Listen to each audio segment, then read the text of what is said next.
بسم اللہ الرحمن الرحیم۔ السلام علیکم بابا رحمان۔ خواتین و حضرات، فرق کھوکھر کو ان کے ساتھی چھڑا کے لے گئے یا وہ جیل سے فرار ہو گئے، اور دوسری جانب ویلنسیا ٹاؤن میں 4 افراد، 3 بچے اور ان کی ماں لقمہ اجل بن گئی۔ دونوں معاملات پہ بات کرنی ہے۔ اولین سطح پہ بات کر لیتے ہیں ویلنسیا ٹاؤن کی نسبت۔ میں اپنے پچھلے ویڈیو میں آپ کو بتا چکا ہوں کہ معاملہ مسٹیریس ہے۔ 3 لوگوں کی جان گئی۔ ایک بات تو ثابت ہو گئی کہ زہر خورانی کے باعث ہوئی ہے، اور ابھی تک نہ تو فورینزکس کی رپورٹ موصول ہو سکی ہے اور نہ ہی پوسٹ مارٹم کی رپورٹ موصول ہو سکی ہے۔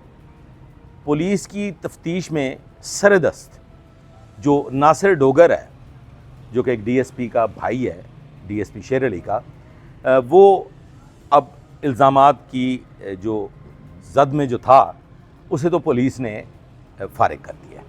خاتون کی نسبت یہ بتایا جا رہا ہے کہ پہلے بھی وہ اس طرح کی ایک اٹیمپٹ، یعنی کہ خود سوزی کی ایک اٹیمپٹ کر چکی ہیں۔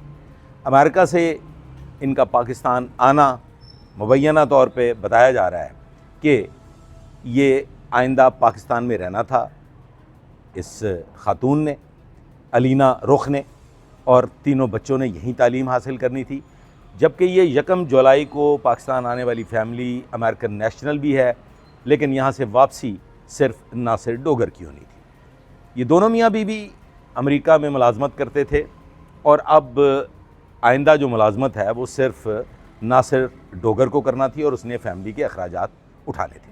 وجوہات کچھ اس طرح سے بیان کی جا رہی ہیں کہ علینا جو ہے وہ مینٹلی ڈسٹرب تھی، وہ کسی ذہنی بیماری کا شکار تھی، اور اس نے آئس کریم میں اپنے بچوں کو زہر ملا کے انہیں تڑپتا ہوا اپنی نظروں کے سامنے اس دنیا سے رخصت کر دیا۔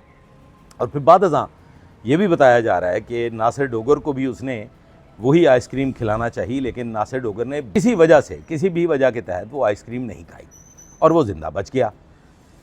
حالات و واقعات، ہمسایوں کے بیانات، بچے تڑپ رہے تھے گھر کے عقبی حصہ میں، جسے ہم واشنگ ایریا بھی کہتے ہیں یا بیک یارڈ کہہ لیجئے، اور پھر جو فیملی ہے، جو اس وقت امریکہ والی فیملی ہے، انہوں نے بھی یہی بتایا کہ علینا ذہنی طور پہ کچھ ڈپریسڈ تھی۔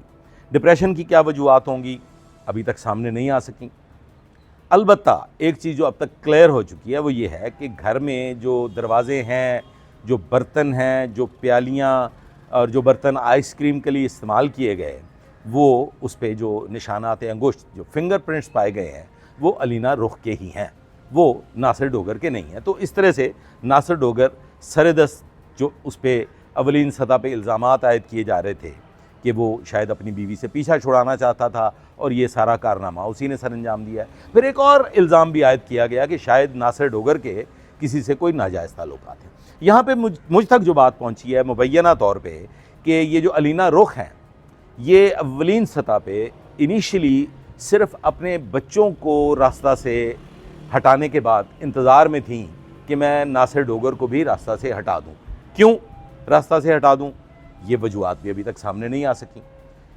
یہ جو زہر ہے جو کہ کیپسولز وغیرہ میں تھا، اور اس کی باقیات بھی اس گھر سے ملی ہیں، اس کی نسبت بھی ابھی تک کوئی مدلل بات سامنے نہیں آئی۔ وہ بھی تحقیق طلب ہے کہ وہ زہر کہاں سے آیا، ویدر امریکہ سے لایا گیا، پاکستان سے خریدا گیا، کیونکہ یہ 1 جولائی کو پاکستان آتی ہے فیملی، اور یہ واقعہ جو ہے یہ 17 تاریخ کا ہے۔ مینز ان دیز 16 اور 70 ڈیز اس نے یہ زہر ارینج کیا، اور پھر فائنلی اپنے معصوم بچوں کو، 15 سالہ، 11 سالہ اور 9 سالہ بچے کو اپنے ہی ہاتھوں مار دیا، لقمہ اجل بنا دیا۔ یہ مینٹلی اپسیٹ ہونا، یہ سائیکولوجیکلی ڈپریشن کا شکار ہونا، میں نے اس پہ بہت تحقیق کرنے کی کوشش کی، اس پہ پھر بڑا تفصیلی پروگرام کریں گے کہ اس سے کیا کچھ ہو سکتا ہے، لیکن اپنی اولاد کو اپنے ہی ہاتھوں موت کے گھاٹ اتار دینا، میں اس ڈپریشن کو، اس انگزائٹی کو آج تک سمجھنے سے قاصر ہوں۔ بطور پولیس آفیسر اپنی ایک طویل ملازمت کے دوران بھی میں یہ نہیں سمجھ سکا کہ آپ اپنی اولاد کو کیسے موت کے گھاٹ اتار سکتے ہیں. آپ ڈپریشن کا شکار ہیں, خودکشی کر سکتے ہیں. آپ ڈپریشن کا شکار ہیں یا کسی کے ساتھ دشمنی مول لینا چاہتے ہیں تو آپ اسے موت کے گھاٹ اتار سکتے ہیں. اپنے بچوں کو, اپنے جنمے بچوں کو اپنے ہی ہاتھوں زہر دے کے تڑپا کے مار دینا, پھر ان کی باڈیز کو چھپا دینا, صاحبو اپنی عقل سے بالا تر ہے.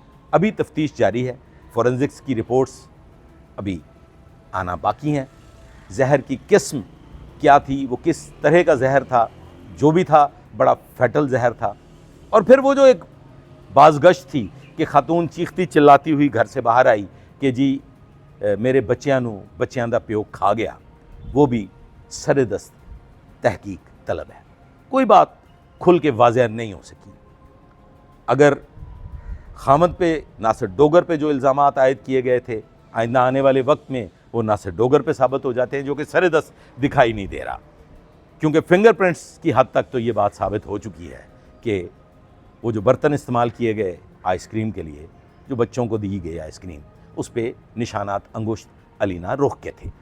اب علینا رخ کیا صرف وہ سرو کرنے والوں میں تھی کہ اس نے کوئی بھی لائی ہوئی آئس کریم اپنے بچوں کو کھلائی؟ اور پھر ایک آدھ اور بیان جو سامنے آیا جس میں کچھ لوگوں نے, جو محلہ داران تھے, انہوں نے آ کے ناصر ڈوگر کو بتایا کہ آپ کے بچے گھر کی پچھلی جانب کراہتے ہوئے دیکھے گئے ہیں اور وہ شاید کسی مشکل میں ہیں. تو ناصر ڈوگر کا یہ جواب کہ نہیں وہ تو فلم دیکھنے گئے ہیں.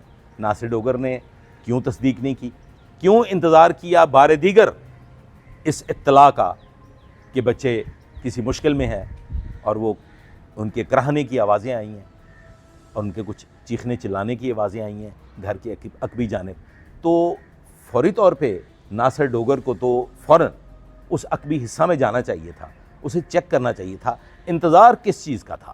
اگر علینا رخ پہلے سے کسی ڈپریشن کا شکار تھی اور وہ اس طرح کی فیٹل اٹیمپٹس پہلے کر چکی تھیں, تو پھر تو کوئی جواز نہیں بنتا تھا انتظار کرنے کا کہ کوئی لانڈری والا آتا اور آ کے بتاتا اور دوبارہ اطلاع دی جاتی. اولین سطح پہ ہی ناصر ڈوگر کو پینک ہو کے, کیا تھا اس نے کوئی میلوں دور جا کے اپنے بچوں کو چیک کرنا تھا.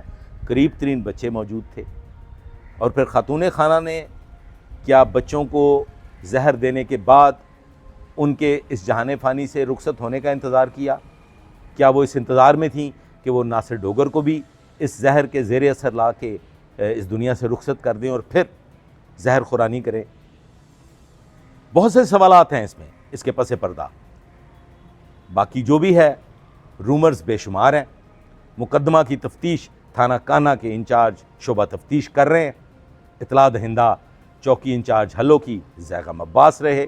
Senior officers S P investigation اور دیگر بڑی گہری نگاہ سے اس تفتیش کی مانیٹرنگ کر رہے ہیں.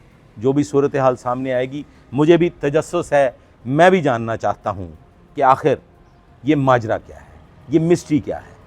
تو اس مسٹری کو انشاءاللہ بہت جلد کھولیں گے اور لمحہ بہ لمحہ امریکہ سے لے کے پاکستان تک کی پوری کہانی آپ سے ڈسکس کریں گے, اور پھر چند نتائج اخذ کرنے کی کوشش کریں گے.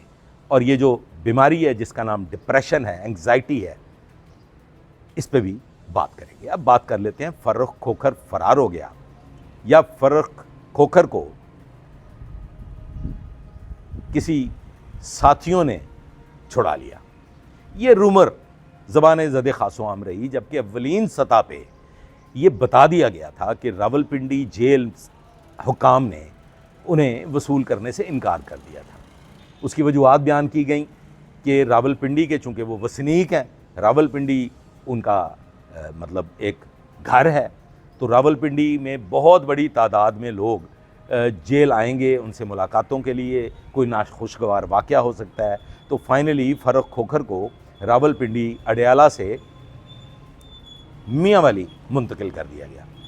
تو افواہوں کی جہاں تک بات ہے تو آپ ذرا غور کر لیجئے کہ افواہیں کس طریقے سے پھیلتی ہیں, کتنے وسوخ سے, کتنے بوانگے دہل چلا چلا کے بڑے بڑے